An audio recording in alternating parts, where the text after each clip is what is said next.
दोस्तों नमस्कार। दोस्तों, कोई नेता चुनाव जीत जाए और फिर मुख्यमंत्री बन जाए और जनता उसे भरपूर वोट दे दे तो मतलब बहुत साफ है कि जनता को उससे बहुत उम्मीद है, उस पर बहुत भरोसा है। या फिर इससे पहले जो मुख्यमंत्री थे या जिनकी पार्टी की सत्ता थी उससे उम्मीदें टूट चुकी थी, उसके प्रति उसके भीतर गुस्सा भरा हुआ था, तो उसने उस नेता को चुना और उसे मुख्यमंत्री बना दिया। वही नेता दोबारा मुख्यमंत्री के तौर पर चुनाव लड़े और अपनी पार्टी को जिता दे और दोबारा सत्ता में आ जाए तो इसका मतलब है उसने अपने राज्य में बहुत काम किया है और बहुत अच्छा काम किया है। जनता का भरोसा उस पर लगातार बढ़ते चला जा रहा है और फिर वो तीसरी बार फिर चुनाव जीत जाए तो लगता है जैसे जनता के सामने दूसरा कोई विकल्प नहीं है और सिवाय इस नेता के उसके सामने कोई दूसरा नेता टिकता भी नहीं है। और उसने वाकई इतना काम कर दिया है राज्य में कि जनता को यह महसूस हो रहा है कि दरअसल इसी शख्स को राज्य का मुख्यमंत्री होना चाहिए। 5 साल नहीं, 10 साल नहीं, 15-15 साल तक एक ही शख्स एक राज्य का मुख्यमंत्री। और इस देश के भीतर में 5 राज्य ऐसे हैं जहां पर 15-15 बरस औसतन एक नेता ने मुख्यमंत्री पद को संभाला है। लेकिन आज जिस सच को आपको जानना चाहिए वो सच यह है कि पहली बार चुनाव जीतने के बाद भी वो जनता की उम्मीद पर खरा नहीं उतर पाया था, फिर भी चुनाव जीत गया। दूसरी बार उससे भरोसा टूट रहा था लेकिन फिर भी वह चुनाव जीत गया। तीसरी बार राज्य की स्थिति जर्जर होती चली जा रही थी, फिर भी वह चुनाव जीत गया।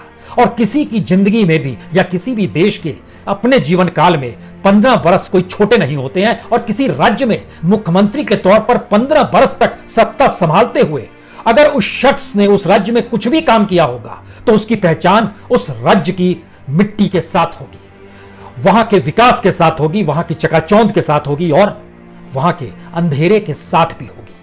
लेकिन 15 बरस की सत्ता के बाद जब 15 बरस पहले की स्थितियों को टटोलना शुरू करें और एक के बाद एक पन्ने टटोलते हुए यह महसूस होने लगे कि दरअसल इस 15 बरस की सत्ता में तो राज्य में सिर्फ अंधेरा ही अंधेरा रहा। गरीबी बढ़ती चली गई, गरीब परिवारों की संख्या बढ़ती चली गई, बेरोजगारी की तादाद बढ़ती चली गई, इंडस्ट्रीज का लगना बंद हो गया और अलग अलग तरीके से अपराध भी बढ़े, चाहे वो बलात्कार के मामले हो या दलित उत्पीड़न के मामले हो या सामान्य तौर पर यूं ही अपराध हो।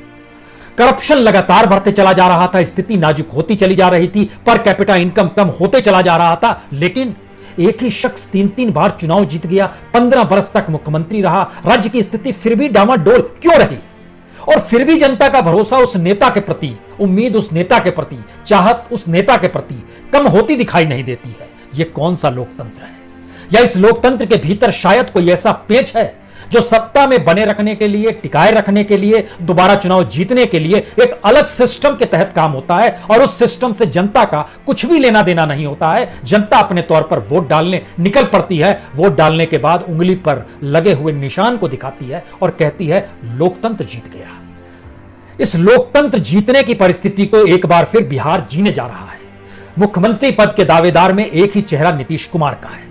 नीतीश कुमार जब पहली बार मुख्यमंत्री बने थे वह दिन थी 24 नवंबर 2005। जी कितने बरस, 14 बरस 11 महीने पहले वो मुख्यमंत्री बने थे और लगातार मुख्यमंत्री रहे। बीच में सिर्फ 9 महीने का ऐसा वक्त आया जब उन्होंने मुख्यमंत्री पद छोड़ा, अपनी खड़ाओं को रखकर यह कहते हुए छोड़ा कि दरअसल जो परिणाम चुनाव के आए लोकसभा के उससे वो आहत है, उन्हें अपनी हार महसूस होती है। तब उन्होंने 9 महीने के लिए 17 मई 2014 से फरवरी 2015 तक जीतन राम मांझी को खड़ाऊ देते हुए राज्य का मुख्यमंत्री बना दिया। लेकिन एक लगातार 14 बरस 11 महीने बिहार की स्थिति आज क्या है? हमें लगता है आज आपको जानना चाहिए, समझना चाहिए और उस लोकतंत्र को भी जी लेना चाहिए जिसमें हर 5 वर्ष के बाद आप डुबकी लगाते हैं, उंगली पर पड़े निशान को दिखलाते हैं और लोकतंत्र की जय जयकार करते हुए दोबारा उस अंधेरी गुफा में समा जाते हैं जिसे नेताओं ने ही बनाया है। और यह कोई अकेले मुख्यमंत्री नहीं है, एक फहरिस्त देखिए। मसलन छत्तीसगढ़ के मुख्यमंत्री हुआ करते थे रमन सिंह, जो संयोग से दिसंबर 2018 में हार गए चुनाव। 2 ही साल तो हुए हैं, 2 साल से भी कम हुए हैं वो चुनाव हारे हैं। लेकिन 2003 7 अक्टूबर से लगातार वो मुख्यमंत्री रहे, 15 साल तक वो मुख्यमंत्री बने रहे, 15 साल 10 दिन तक वो मुख्यमंत्री रहे। लेकिन क्या हालत हुई छत्तीसगढ़ की, क्या ये बताया जाए? यूनिवर्सिटीज के मामले में, हेल्थ सिस्टम के मामले में, ट्रैवल सिस्टम के मामले में, एग्रीकल्चर के मामले में, इंडस्ट्री के मामले में 15 साल तक उस राज्य की स्थिति कितनी बदतर हो गई यह भी बताया जाए। उसके बाद आइए मध्य प्रदेश में मुख्यमंत्री के तौर पर पद जब संभाला था वो 29 नवंबर 2005 था, जब शिवराज सिंह चौहान राज्य के मुख्यमंत्री बने थे। तब से लेकर आज तक वो मुख्यमंत्री बने हैं। बीच में एक छोटा सा कार्यकाल कमलनाथ कांग्रेस के नेता वह मुख्यमंत्री बने, लेकिन फिर पिछले दरवाजे से शिवराज सिंह मुख्यमंत्री बन गए। लेकिन कमलनाथ के मुख्यमंत्री बनने से पहले भी 13 साल 18 दिन तक वो लगातार मुख्यमंत्री बने रहे। लेकिन मध्य प्रदेश की पहचान क्या रही? एजुकेशन के नाम पर क्या व्यापम रही? हेल्थ सिस्टम के नाम पर क्या वहां डॉक्टरों की कमी रही? किसी भी सेक्टर में, चाहे वो इंडस्ट्री सेक्टर हो, चाहे वो एग्रीकल्चर सेक्टर हो, आप ध्यान दीजिए, जो लोग 15-15 साल तक मुख्यमंत्री रहे हैं, उन्होंने उस राज्य को क्या किया? राज्य को और खोखला कर दिया, राज्य का और बंटाधार कर दिया, लोगों की स्थिति और नाजुक कर दी। फिर भी वो जीतते रहे, जिताते आए, जनता ने ही वोट दिया। ये अंतर्विरोध की पोटली क्या कहती है? और इतना ही नहीं, नवीन पटनायक, यह तो बीते 20 बरस से राज्य के मुख्यमंत्री हैं। 5 मार्च 2000 को राज्य के मुख्यमंत्री बने और अभी भी मुख्यमंत्री ही हैं, और उनका भी कोई विकल्प नहीं है। यानी एक पॉलिटिकल स्थिरता ने उस राज्य में इंडस्ट्रियलाइजेशन किया, कॉर्पोरेट की एंट्री हुई। लेकिन लोगों के बीच जब आप जाइएगा, ट्राइबल्स के बीच में, जो गरीब पिछड़े जिले हैं, उन इलाकों में जाइएगा तो स्थिति नाजुक है। और 20 साल पहले जब आप पहुंच जाइएगा, सन 2000 में और 2020 में कौन सी स्थिति हो गई है, तो भी आप चौंक जाइएगा कि क्या वाकई राज्य की इकोनॉमी उस रूप में डेवलप हुई? क्या लोगों का पर कैपिटा इनकम बढ़ा? क्या लोग अपनी जिंदगी को बेहतर महसूस करते हैं? क्या ये अलग अलग राज्य, इतना ही नहीं, हमें लगता है 2 जिक्र और होने चाहिए यहां पर। एक तो नरेंद्र मोदी का भी जिक्र होना चाहिए, जो गुजरात के मुख्यमंत्री 7 अक्टूबर 2001 से बने और मई 2014 तक लगातार बने रहे। 13 बरस 7 महीने तक लगातार गुजरात के मुख्यमंत्री बने रहे। लेकिन इन 13 बरस 7 महीनों के भीतर का सच क्या है, हमको लगता है आपको जानना चाहिए। हर सेक्टर को जानना चाहिए। वो इंडस्ट्रियल सेक्टर होगा, एग्रीकल्चर सेक्टर होगा, वो कॉर्पोरेट की स्टाइल शीट होगी, वो गरीबों की जीवन होगा। वहां पर कितनी बड़ी तादाद में बीपीएल घर हैं, यह भी जानिएगा तो आप चौंक जाइएगा कि गरीबी को ही मापदंड बना के अगर आपसे हम बात करना करें, क्योंकि सारे नेता जब मुख्यमंत्री बनते हैं तो गरीबों का ही जिक्र करते हैं। गरीब, किसान, गुरबा, इसी का जिक्र करके हर कोई मुख्यमंत्री बनता है। और इन्हीं की स्थिति धीरे धीरे कैसे नाजुक होती चली जाती है। यह अलग मसला है कि जाति में भी बांटा जाता है, धर्म में भी बांटा जाता है, राज्य हिंसक भी हो जाता है, केसेस जो होते हैं उस पर कार्रवाई भी नहीं होती है, किसानों की स्थिति और बदतर हो जाती है, मजदूरों को न्यूनतम वेतन नहीं मिलता। ये सारी चीजें इन राज्यों के भीतर भरी हुई है। इसका ये तो 21वीं सदी के मुख्यमंत्रियों का हम नाम ले रहे थे आपके सामने। उसमें गुजरात के मुख्यमंत्री नरेंद्र मोदी, छत्तीसगढ़ के मुख्यमंत्री रमन सिंह, मध्य प्रदेश के मुख्यमंत्री शिवराज सिंह चौहान, उड़ीसा के मुख्यमंत्री नवीन पटनायक, और मौजूदा वक्त में चुनाव मैदान में अगले 5 बरस के लिए फिर मुख्यमंत्री रहने के लिए मैदान में कूद चुके नीतीश कुमार, जो बिहार के मुख्यमंत्री हैं, जिसपे इस देश की नेशनल पॉलिटिकल पार्टी जो सत्ता में है बीजेपी, उसने भी उन्हीं पर दाव लगा दिया है कि आप ही चेहरा हैं, हम आप ही के पीछे खड़े हैं। लेकिन इन 15 बरस में क्या हुआ, पहले आप क्या जानना चाहेंगे? हमें लगता है कि नीतीश कुमार को जानने से पहले एक चीज जानिए, क्योंकि हर कोई गरीब गुरबों की बात करता है, तो इस सच को जरूर जानना चाहिए कि इस देश के भीतर में कितने घर हैं जो बीपीएल परिवार हैं। बिहार के भीतर में जनसंख्या है 12 करोड़ 40 लाख, ये 2020 की जनसंख्या हम आपको बता रहे हैं। उसमें से 2 करोड़ 74,242 घर बीपीएल के हैं। कल्पना कर रहे हैं आप? 2005 में लौट जाइएगा तो औसत बढ़ गया है, गरीबों की तादाद बढ़ गई है, पर कैपिटा इनकम बढ़ गया है। लेकिन आइए मध्य प्रदेश में देखिए, 8.5 करोड़ जनसंख्या है, उसमें 1 करोड़ 47,23,864 घर बीपीएल परिवार रहते हैं। छत्तीसगढ़ में 3 करोड़ 20 लाख जनसंख्या है, उसमें 57,14,798 घर, यानी 57,14,798 घर गरीबी रेखा के हैं, बीपीएल परिवारों के हैं। उड़ीसा में 4 करोड़ 60 लाख लोग रहते हैं, उसमें 99,42,101 घर बीपीएल परिवार है। और गुजरात, जिसको आप गुजरात, वाइब्रेंट गुजरात, आधुनिक गुजरात, शानदार गुजरात, विकसित गुजरात, क्या क्या नहीं मानते हैं व्यापारिक दृष्टि से, लेकिन उसके भीतर की गरीबी का सच भी जान लीजिए। 6 करोड़ 40 लाख जनसंख्या गुजरात की है, और वहां पर 1 करोड़ 16,29,409 घर बीपीएल है। यानी रईसी सिमटी हुई है, यानी पैसा चंद हाथों में है, यानी मुश्किल हालात बहुसंख्य तबके के पास है, और बहुसंख्य तबके के वोटर से ही जीतकर उन्हीं के भरोसे और उम्मीद के आसरे कोई मुख्यमंत्री बनता है। लेकिन फिर भी वो जीतते चले जाते हैं। जो भी जादू करते हैं, उनकी उंगलियों में जो भी जादू होता है, चेहरे पर जो भी चमक दमक होती है, वाक्पटुता में जो भी संवाद जनता से बनाते हैं, वो शायद उम्मीद और भरोसा ऐसा जगा देते हैं क्या? या फिर एक तंत्र काम करता है चुनाव में सफल होने का? उसमें सरकारी इंस्टीट्यूशन लगा होता है, पैसा लगा होता है, करप्ट स्थितियां लगी होती हैं, और जनता खुश होती है, उंगली दिखाकर उसने वोट दे दिया और लोकतंत्र को जी लिया। इन परिस्थितियों में एक रेफरेंस हमको लगता है आपके दिमाग में आना जरूर चाहिए, उसके बाद हम स्थिति बतलाएंगे ओवरऑल। वेस्ट बंगाल में लगभग वहां पर ज्योति बसु जो थे सबसे लंबे वक्त तक, लेकिन वह 21वीं सदी से पहले की स्थिति है। ज्योति बसु अपने तौर पर 22 साल 5 महीने मुख्यमंत्री रहे। इस दौर में वहां की इकोनॉमी, वहां का गरीब, वहां की किसानी, वहां का इंडस्ट्रियलाइजेशन, वहां का हेल्थ सर्विस किसी भी हालत में उन्हीं परिस्थितियों में रहा जो इस 22 साल में गद्दी संभालने से पहले की स्थिति थी। एक प्रोसेस जब इतने लंबे तौर तक होता है तो 3 चीजें उभरती हैं। एक, जो सत्ताधारी पार्टी होती है वह अपने करप्शन को सिस्टम का हिस्सा बना लेती है। उस सत्ताधारी पार्टी से जुड़ा हुआ जो कैडर होता है, कार्यकर्ता होता है, धीरे धीरे सत्ता के लिए वह ऐसा अभ्यस्त हो जाता है कि उसको अपना हर काम, किसी भी तरीके का हर काम उसको लगता है वो उस दायरे में कर रहा है जहां कानून उसके लिए है, यानी वो भी सिस्टम का हिस्सा है। और तीसरी बड़ी बात, कानून भी धीरे धीरे उस करप्ट सिस्टम के लिए काम करने लगता है जिसके खिलाफ उसको खड़े होना था, कार्रवाई करनी थी, एफआईआर दर्ज कर आगे जांच करनी थी, भ्रष्ट लोगों को जेल में डालना था। लेकिन सत्ता है तो सत्ता सिस्टम में ही अपने आप को ढाल लेती है और सिस्टम को अपने अनुकूल कर लेती है। यह है इस देश में करप्शन और क्रिमिनलाइजेशन की स्थिति। क्योंकि इन सब के भीतर थोड़ा सा और घुसिएगा, जब इन 5 राज्यों का जिक्र कर रहे हैं, बिहार पर आते हैं, कैटेगरली बिहार पे हम आएंगे, खासतौर से हमको लगता है यह आपको जानकारी होनी चाहिए, क्योंकि उसके भीतर जब जाइएगा तो बिहार में 40 सांसद होते हैं। नीतीश काल में 40 सांसद, अभी भी 40 सांसद तो जीत कर आए, और 243 विधायक होते हैं। लेकिन आपको यह जानना चाहिए इन 15 बरस के दौर में 85 सांसद करोड़पति हो गए, यानी पहले करोड़पति नहीं थे, करोड़पति हो गए इस 15 बरस के बीच में। कुछ फिर चुनाव हार गए, कुछ दूसरी पार्टी में चले गए, वहां कुछ और बन गए, कोई कहीं कुछ और हो गया, लेकिन 85 सांसद ऐसे हैं जो करोड़पति हो गए। 243 वहां की विधानसभा का हिस्सा है, उसमें बीते 15 बरस में 468 एमएलए ऐसे हैं जो करोड़पति हो गए, पहले नहीं थे, सत्ता में आने के बाद करोड़पति हो गए। मध्य प्रदेश में 29 सांसद चुनता है, बीते 15 बरस में 41, शिवराज सिंह चौहान के दौर में 41 सांसद ऐसे जो करोड़पति हो गए, 374 एमएलए ऐसे जो करोड़पति हो गए, 230 एमएलए का वहां पर विधानसभा का हिस्सा है। छत्तीसगढ़ में 11 सांसदों को चिंता है, सिर्फ 13 सांसद ऐसे रमन सिंह के दौर में जो करोड़पति हो गए, जो नहीं थे पहले करोड़पति, वो करोड़पति हो गए। 90 विधानसभा के एमएलए का वहां कैपेसिटी है, 172 रमन सिंह के दौर में 172 एमएलए करोड़पति हो गए।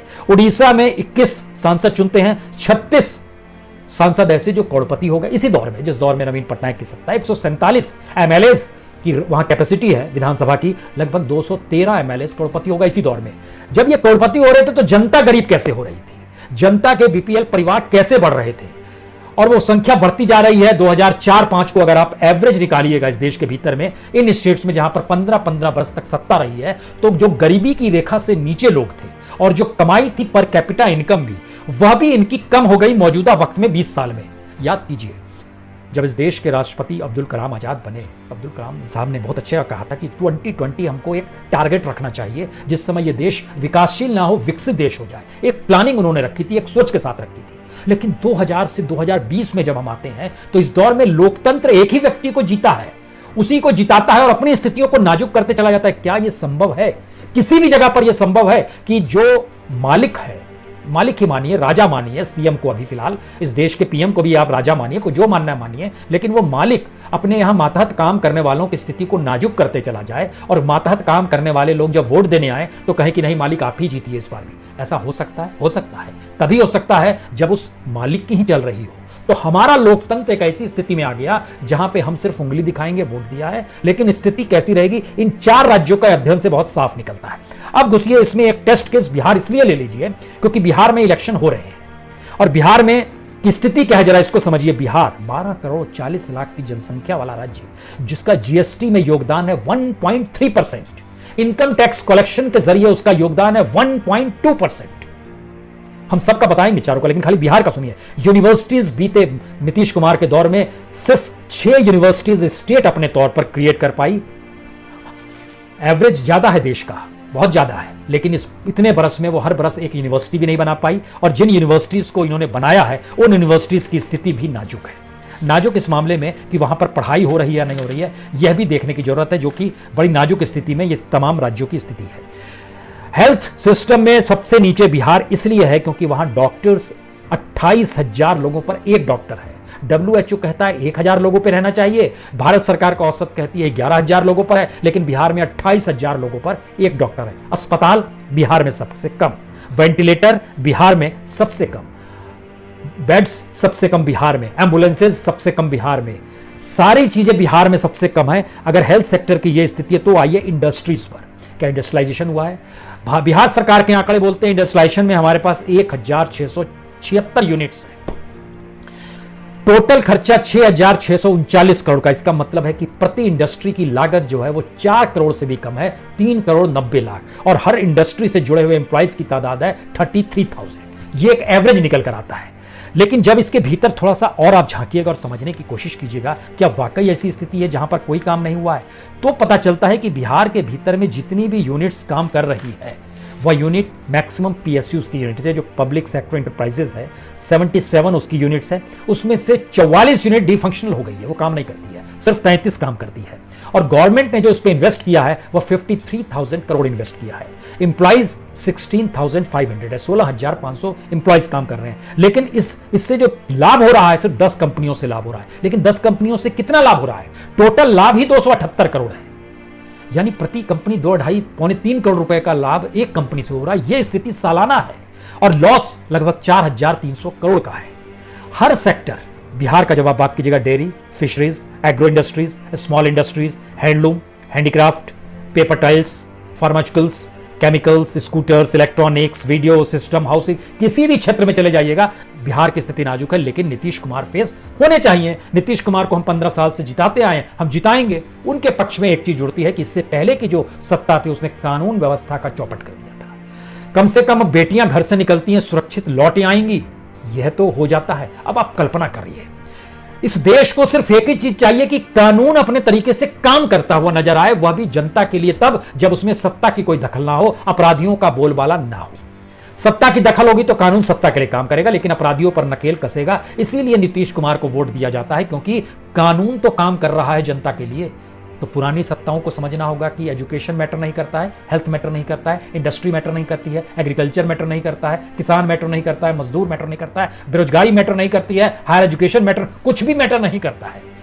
इन चारों राज्यों की स्थिति कमोवेश इसी दिशा में जाती है कि एक ऐसी बड़ी प्रॉब्लम्स को सामने लाकर खड़ा कर दीजिए जिसके बाद जनता करे मालिक आप ही बने रहिए तो अच्छा है, अन्यथा स्थिति बिगड़ जाती है, सिस्टम डामाडोल हो जाता है। चाहे करप्शन हो रहा हो, चाहे पॉलिटिक्स में क्रिमिनलाइजेशन और पॉलिटिक्स बढ़ गया हो। क्योंकि जब हम आपको आंकड़े बता रहे थे तो एक चीज बताना भूल गए आपको, इन 15 साल के भीतर में क्रिमिनलाइजेशन और पॉलिटिक्स जो था वह लगभग 75% तक राइज किया है।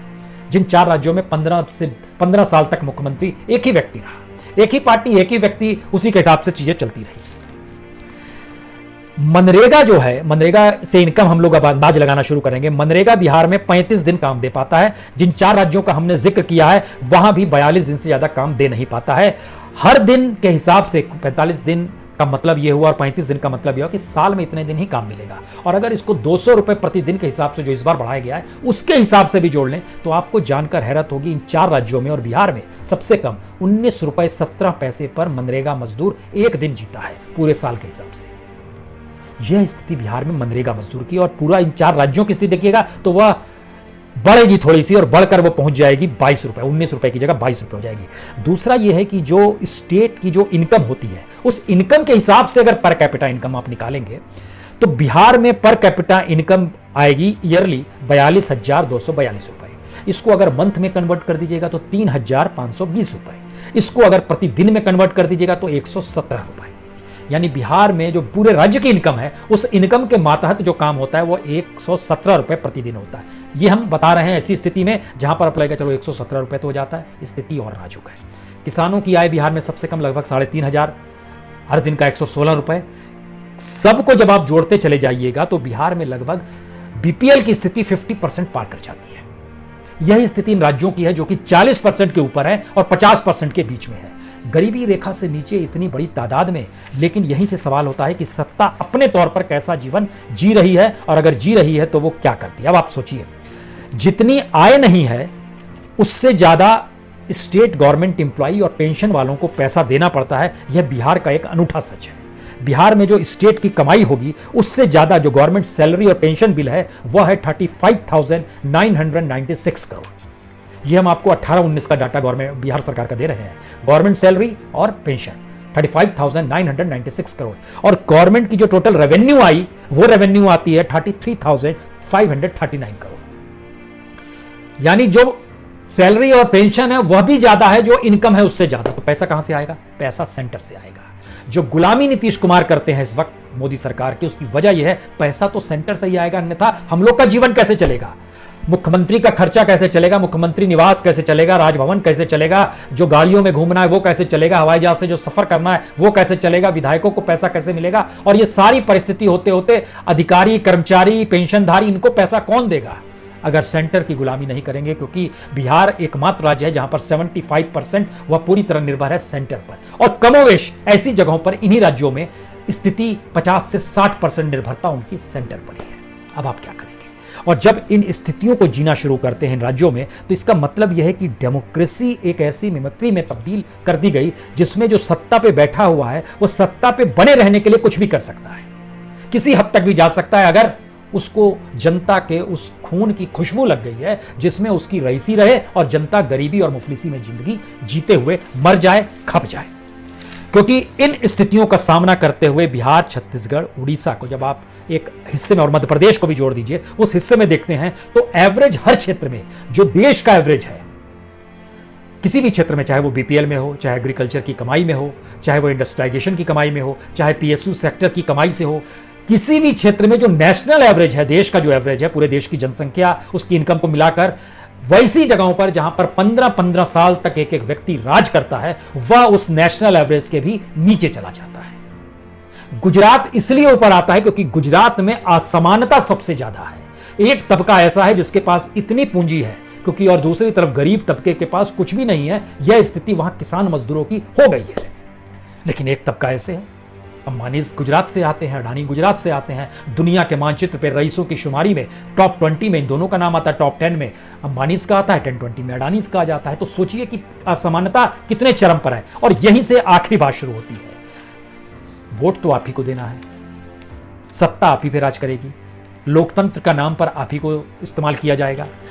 लेकिन फिर भी आपकी स्थिति नाजुक जब होती चली जाती है तो आप जाति में क्यों फंस जाते हैं, धर्म में क्यों फंस जाते हैं? आप ये क्यों नहीं देखते हैं कि बलात्कार की घटनाएं इसके शासनकाल में बढ़ गई, अपराधियों की तादाद राजनीतिक सत्ता में इसी के शासनकाल में लगातार बढ़ती चली जा रही है, और ये होते होते अब सेंटर लेवल पर आ गया है। कोई कुछ भी कहे, 2014 में पार्लियामेंट के भीतर में जितने अपराधी थे, जितने करोड़पति थे, उनकी संख्या में बढ़ोतरी 2019 में हो गई, 2024 में और बढ़ जाएंगे और अपराधी तत्व आ जाएंगे। तो इसका मतलब है गुरेज नहीं है किसी बात से, सिर्फ गुरेज इस बात से है कि हमारी सत्ता कैसे बनी रहे, इसी के लिए हम काम करते हैं। लोकतंत्र जीना है तो आप जी लीजिए, जातियों में फंसना है तो आप फंस जाइए। चेहरा तो हमारा ही देखना होगा, नहीं देखिएगा तो हम कार्रवाई करेंगे। और अगर जनता एकजुट हो गई तो उसके सामने बोलेंगे हमसे बेहतर चेहरा तो दिखाओ। यह नहीं सोचा जाएगा कि दरअसल बेहतर चेहरा नहीं, यह देश फेडरल सिस्टम के काम करता है, उसके मातहत काम करता है, संविधान कानून के राज को लागू कराता है, और हम चाहते हैं कि हर इंस्टीट्यूशन अपने तौर पर सिर्फ काम करे। कभी भी एक ही व्यक्ति को लंबे वक्त तक रखना चाहिए या नहीं चाहिए, फैसला आप कीजिए। स्थिति अगर आपकी नाजुक होती चली जा रही है फिर भी आप उसी को चुनेंगे, फैसला आप कीजिए। अगर उस शख्स ने तंत्र ऐसा बना लिया है जहां पर आपके वोट का कोई मतलब नहीं है, फैसला आप कीजिए क्या करना है। बहुत बहुत शुक्रिया।